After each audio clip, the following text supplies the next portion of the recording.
If you're chronically online, like myself, you've probably seen this campaign. A limited edition lip oil by Huda Beauty and Saint Levant, inspired by his hit song Kalamantina. The campaign blew up instantly with over 50 million views across platforms and the product selling out in days. Because not only did this seem like an iconic collaboration, but also because it seemed like such a fun way to raise awareness and raise money for Palestine. And don't get me wrong, I understand where the hype around this collaboration came from. I get why the internet loved it, and I loved it too at first, until I took a closer look and thought about it a little more critically. Just to be clear, this video is a commentary where I look critically at the Kalamantina campaign in light of the history of the Jaffa orange and its advertising. The goal here really isn't to hate on Huda Beauty or Saint Levant as people, but to show what happens when you try to do pro-Palestine branding or pro-Palestine awareness without fully understanding the historical context of the symbols you're referencing. Because when you don't consider the historical context and symbolism, even a pro-Palestine campaign can end up repeating the exact same colonial narratives and tools of erasure that were once used to erase Palestinian history in the first place. When a campaign that's meant to uplift Palestine ends up referencing colonial imagery, spreading misinformation, and using Palestinian symbolism pulled out of context to promote a product, directly clashes with the very movement that these public figures claim to support. And it still can cause harm even with intentions to donate proceeds. I know this sounds like a lot of information to sort of take in all at once, especially if you're not familiar with some of the history around these symbols, but we're gonna break it all down in this video. So let's take a step back and start with the basics. What is a Kalamantina and how is it different from the Jaffa orange? The clementine, also known as Kalamantina in Arabic, originated in Algeria. The fruit is actually named after a French missionary who is credited for discovering the clementine, a Mr. Clément Rodier, and the word clementine comes from his name, Clément or Clementine. Yeah. However, there is actually a well-circulated account that it is actually an Algerian boy who discovered the clementine tree first and brought it to Mr. Rodier's attention. But of course, colonial institutions named it after the French white man who discovered the tree instead of the indigenous Algerian boy who found it first. Because the clementine was small, sweet, easy to peel, and seedless, it was quickly propagated and exported to Europe. And over time, it's spread across the Mediterranean and West Asia and is now grown in places like Morocco, Spain, Italy, California, and Palestine. But its origin is still very much tied to Algeria and, in a colonial context, and Algerians still consider it to be their fruit in terms of where it originated. So in the beginning of the summer, when I first heard Saint Levant's song Kalamantina, I immediately thought that it was a reference to his Algerian heritage and just how the clementine is known for being sweet, soft, and easy to peel. The metaphor he's making in the song makes sense about a woman who is supposedly also sweet and easily to peel or undressed, if you know what I mean. So this reference to the clementine in Kalamantina makes sense metaphorically, but also because he's an Algerian artist. Although Saint Levant is more widely recognized as a Palestinian artist, he is part Algerian, and his mixed or international background is something that often comes up in both his music and his interviews. Given that his most recent album, Love Letters, which includes the track Kalamantina, highlighted his Algerian side, even featuring a music video that was filmed in Algeria, I figured that the choice to use the reference to the clementine in his song was him paying homage to his Algerian side. Which is why I was really surprised when I saw the Kalamantina campaign, where the clementine was being used as this Palestinian symbol with references to Jaffa. And also, Kalamantinas are very, very special to us as Palestinians. Yeah. I don't know if you knew this, but in the 1920s, a pack of these was worth a Rolls Royce. They used to trade back and forth with. No, I didn't know that. And the reason why Jaffa cakes are called Jaffa cakes is because it comes from Jaffa, Palestine.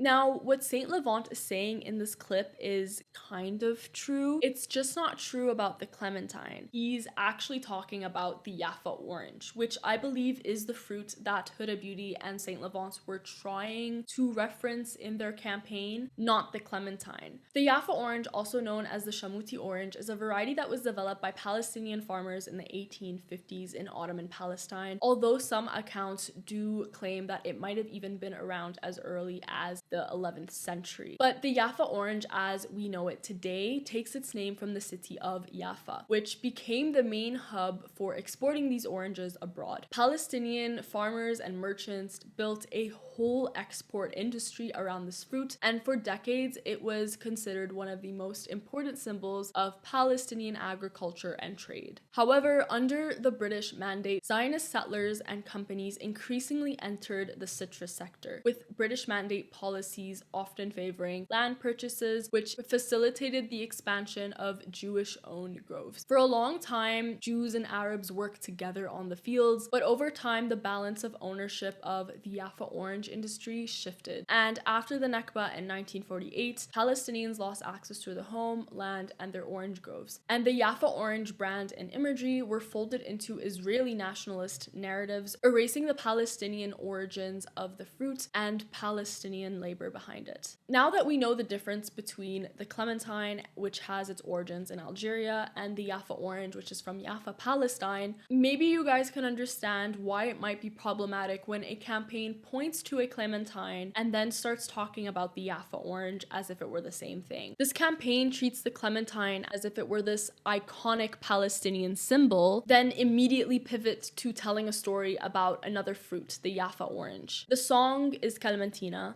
The product being marketed is the Kalamantina lip oil, and the collab is marketed as Huda Beauty and Saint Levant's Kalamantina collaboration, not the Jaffa orange lip oil. So when a Palestinian public figure says Kalamantinas are very special to us Palestinians, then tells the story of the Jaffa orange, you're actually misrepresenting two different fruits and two different colonial histories. The Jaffa orange is a symbol for Palestinian land, labor, and ongoing dispossession in a place that's still under active settler colonization. Whereas the clementine comes out of a French colonial agricultural system in Algeria that formally ended with independence in the 60s, which is why the clementine doesn't really function as this fruit of resistance, and it doesn't function as a political symbol the same way the Jaffa orange does. So when these symbols are treated as interchangeable, it empties their true meaning. If any citrus fruits can become the Jaffa orange, then is the Jaffa orange still the Jaffa orange, or is it the Jaffa Kalamantina? To me, it seems very clear that Huda Beauty and Saint Levant created this campaign without fully understanding the history of the symbols that they were using. Huda Beauty even claims in a clip that she didn't know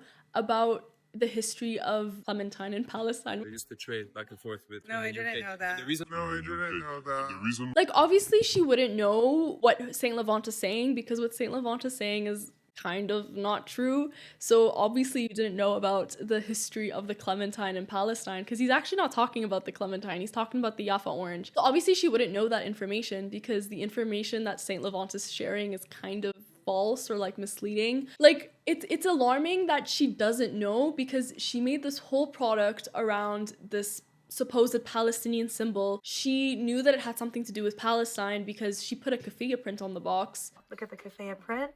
Oh, it's so cool. And it just shows how easy it is to treat Palestinian symbolism as this aesthetic. Like, if you're gonna build a whole campaign around this supposed Palestinian fruit, the bare minimum would be to know what the symbol is that you're referencing and indirectly profiting off of. Because even though all the proceeds for this specific product were donated, it still is a marketing campaign. She is still raising brand awareness through this campaign. It just seems to me that they did all these mental gymnastics to try to make the clementine the Jaffa orange. It seems like the priority was to fit this Kalamantina narrative, because keep in mind the song Kalamantina was trending, and it kind of just seems to me that they wanted to find a way to make that Kalamantina narrative work, and it seems that that was more important to them than historical accuracy. And also, like, it seemed like such a small difference that no one would have noticed except for me, because I actually have a bachelor's in Middle Eastern studies and history, so I saw right through this campaign. But I know that to the average person who might not not have this historical knowledge on these fruits, and it kind of just seems like a small difference that's irrelevant, but I think it is relevant. And spreading this sort of misinformation is especially harmful when it's then repeated by journalists and other content creators who echo the same ideas of that clementinas are this big Palestinian symbol without distinguishing it from the Jaffa orange at all. It ends up actually erasing the history that they as Palestinian and Arab creators should actually be talking about, and not trying to mush them into one vibe for the sake of like blowing up on social media and getting a lot of views. And just to be clear, I'm not saying that we should never touch these symbols or that oranges are cancelled now. Like, since the Nakba, the Jaffa orange has stayed a symbol of Palestinian pride and resistance, and a lot of Palestinian artists have reclaimed the symbol as a reminder of what was stolen from them and as a way of taking ownership over this history that was completely erased. Some examples of this include The Land of Sad Oranges by Ghassan Kanafi or painter Salman Mansour, who often features the Jaffa orange in his art. And I think a more recent and more relevant pop culture example of the Jaffa orange being referenced in art would be Zayn's music video for Hararat Lak Wasli Ana. In this music video, the Jaffa orange isn't like the main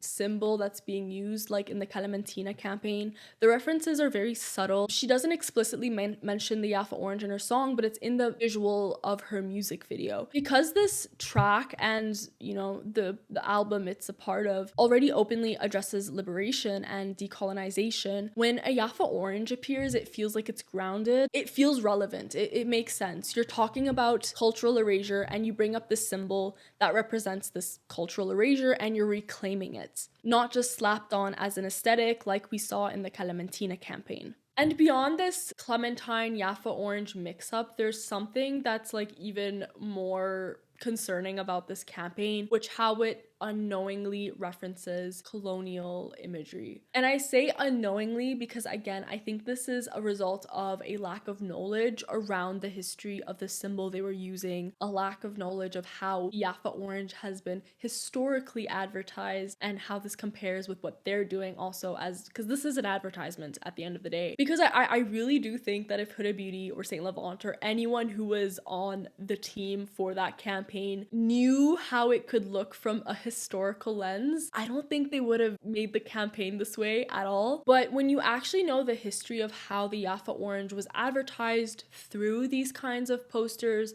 by the British and later by Israelis, it's hard to pretend like it's this cute aesthetic when it has a very dark history. Because in the 20th century, the Jaffa orange was advertised to Europeans through these kinds of posters. And these posters, which again may look retro to us now, were actually tools of British and Zionist colonial propaganda. Advertisements of the Jaffa orange were designed in a way to present the fruit as a luxury. And the name Jaffa orange or Jaffa became a brand of its own, all while hiding the Arab and Palestinian labor behind its production, and instead making it as like a sort of symbol of European or Israeli agricultural progress and modernity for European and Israeli consumption, deliberately distancing it from its Arab and Palestinian roots. Like, a lot of these advertisements obscured, its Palestinian origins, and even if you did find a poster where there was a supposedly like Arab or Palestinian person on the poster, they were presented in like a very Orientalist way in comparison to when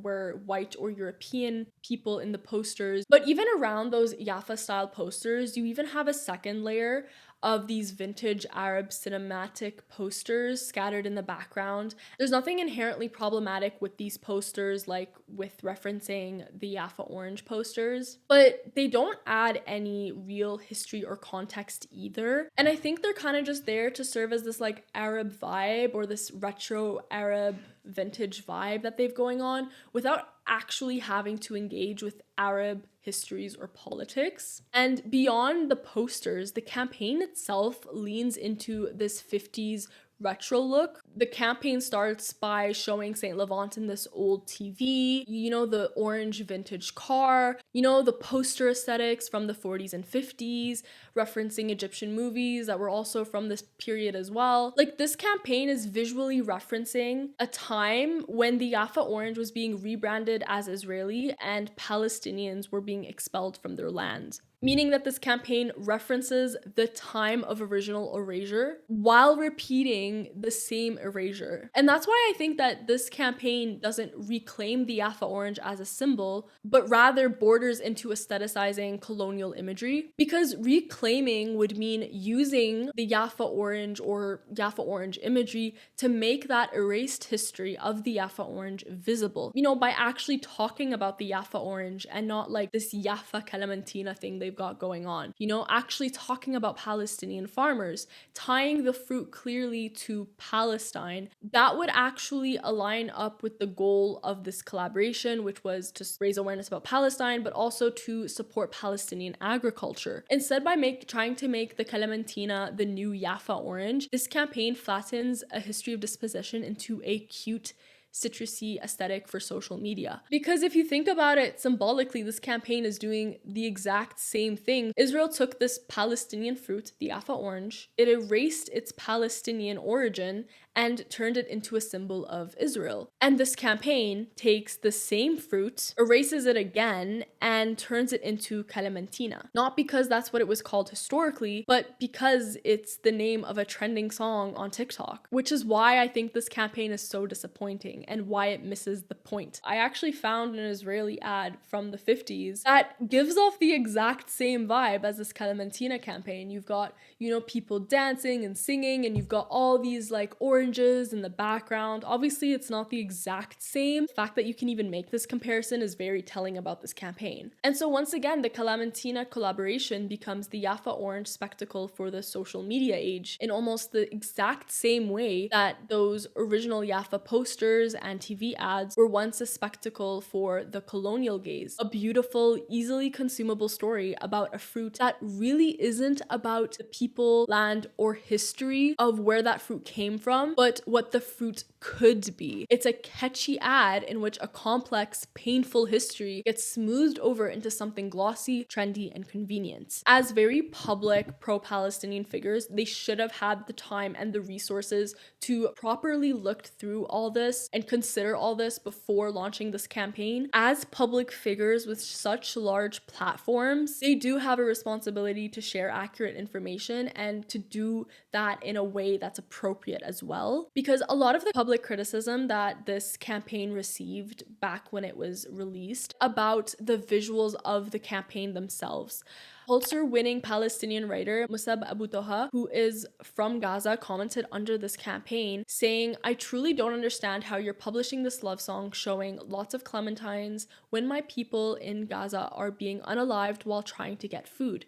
Do you really care about Gaza?" A lot of the backlash that this campaign received sort of echoed this sentiment that creating such a fruit-focused campaign around a love song was insensitive at a time when Israel was literally starving people in Gaza. And on top of that, the initial donation messaging was pretty vague. They said that they wanted to donate to organizations that support Palestinian agriculture and cultural preservation, but they didn't specify which organizations specifically. And they also didn't mention what percentage or how much money would be donating. So a lot of people didn't really like the lack of transparency around this donation. However, it was only after this kind of backlash that Huda Beauty and Saint Levant announced that the full amount raised from this campaign, from all the sales that they got through this product, which was around 200,000 American dollars, would be donated to Doctors Without Borders for emergency and medical relief in Gaza. And I think that this decision to redirect the donations shows that, again, there is good faith here. Despite how critical I am of Huda Beauty and Saint Levant, I don't think they had bad intentions at all. Like I said, I think all of this was just a result of a lack of understanding or historical context. But even then, I still think that this campaign was problematic because of all the misinformation and colonial narratives that they just recycled for the sake of aesthetic while completely neglecting the historical element of the visuals they were using. And I think that this matters, especially since education and like the unlearning of colonial narratives are at the core of the global Palestinian movement. Yes, it's important to protest and boycott and divest and to donate, but what's the point if we haven't unlearned the systems and the histories and the narratives that got us here in the first place. What's the point of doing all that if we just glamorize the exact same imagery and marketing techniques that helped erase Palestinian history in the first place? Because the first step of activism in any movement is learning. It's learning the cause, the history,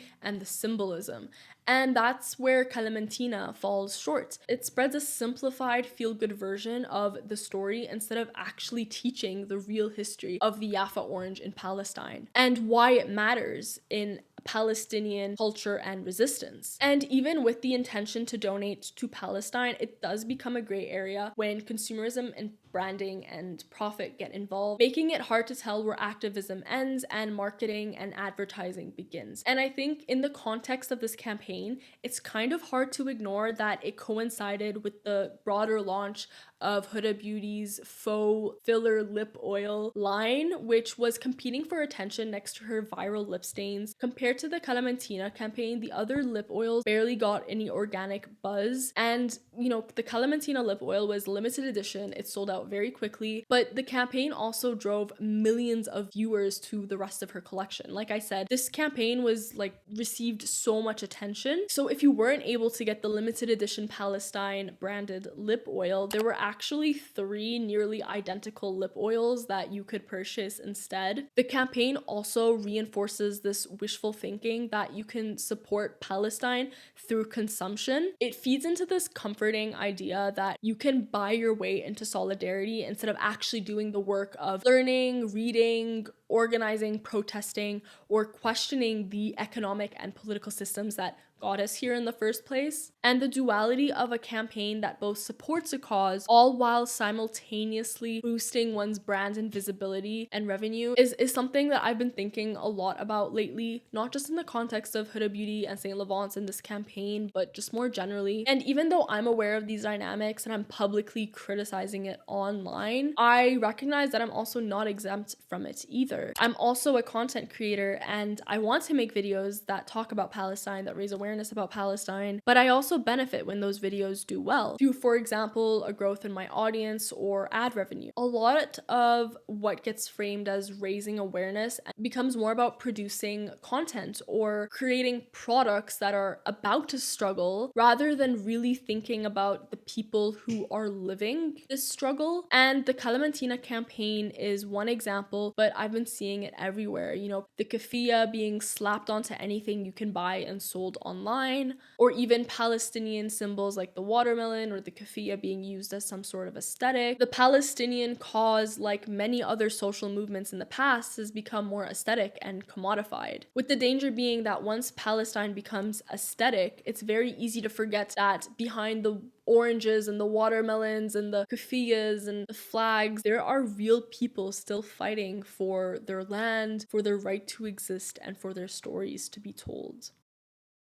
That's it for today's video. I hope you guys enjoyed this topic, and I would love to hear your thoughts about this collaboration in the comments. For those of you who are more interested in learning about the history of the Jaffa orange, I've included a list of sources in the description down below. If you guys enjoyed this video, make sure to like this video and subscribe to my channel to not miss any future social commentaries on Arab pop culture, history, politics, media, or diaspora. Once again, thanks for tuning in, and I hope to see you all in my next video.